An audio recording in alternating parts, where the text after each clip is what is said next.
SUV 운전자는 일단 머리가 터질 것 같고 잠깐 상황을 파악할 필요가 있다고 생각한 것 같습니다. 이 야산에 자연인 혼자 있는 건지부터 시작해서 생각을 정리할 필요가 있었던 거죠. 자연인은 외지인이지만 하룻밤 묵을 수 있게 방 하나를 내줍니다. SUV 운전자는 방 안에서 창문을 통해 자연인을 살펴봤습니다. 별다를 것 없이 행동하는 것처럼 느껴졌습니다. SUV 운전자는 생각이 많아졌습니다. 야산 아래에 주차된 차에는 아직 시신이 있고 지금 상황이 꽤나 복잡하게 느껴졌습니다. 자연인이 잠들면 자전거를 다시 파헤쳐서 들고 가서 다른 곳으로 갈까?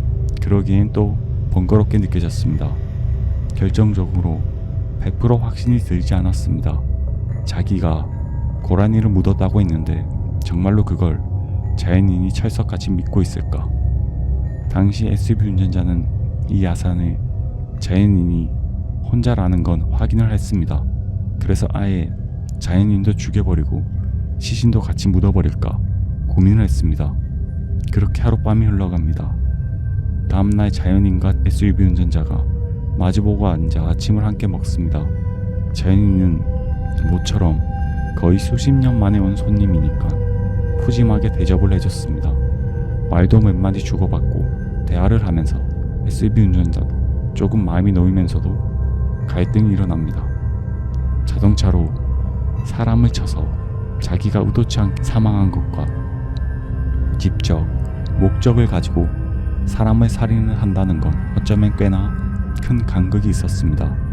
당연히 망설여지는 상황이 발생한 거죠. 그렇다고 그냥 돌아가서 차량 트렁크 속 시신만 다른 곳을 찾아 묻기도 영 찝찝한 것이었습니다.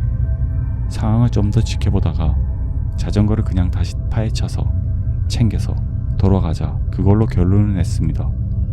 그런데 좀째 기회를 잡기가 애매해서 어떻게 잘 둘러대서 며칠을 더 자연인에게 신세를 지게 됩니다.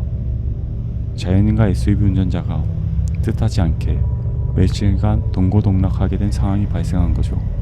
그렇지만 SUV 운전자는 분명히 알고 있었습니다. 시간적인 여유는 어느 정도 벌었지만 시간을 계속 마냥 끌 수는 없다는 사실을요.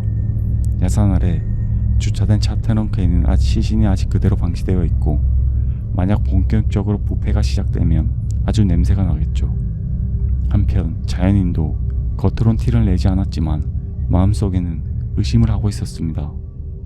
며칠을 지내면서 본능적으로 느껴졌습니다. 이 사람이 자신을 보는 눈빛을 말이죠. 처음에는 그렇게 이상하게 생각하지도 않았는데 의심을 하고 보니 고라니를 묻기 위해 이렇게 깊숙한 산까지 굳이 들어왔어야만 했나 싶은 생각마저 들었습니다. 만약 그 땅에 묻은 것이 고라니가 아니라면 뭘 묻었을까 생각을 해봤습니다. 만약 자신이라면 땅에 김장독을 묻었겠지만 이 사람이 야산까지 와서 상식적으로 김장독은 절대 묻지 않았을 거라는 건 확실하죠. 그렇다면 선택의 수가 그리 많지 않게 됩니다. 안내장이 가장 유력하게 보였습니다. 하지만 무턱대고 확신할 수는 없었습니다. 의구심을 해결할 수 있는 방법은 하나뿐이었습니다.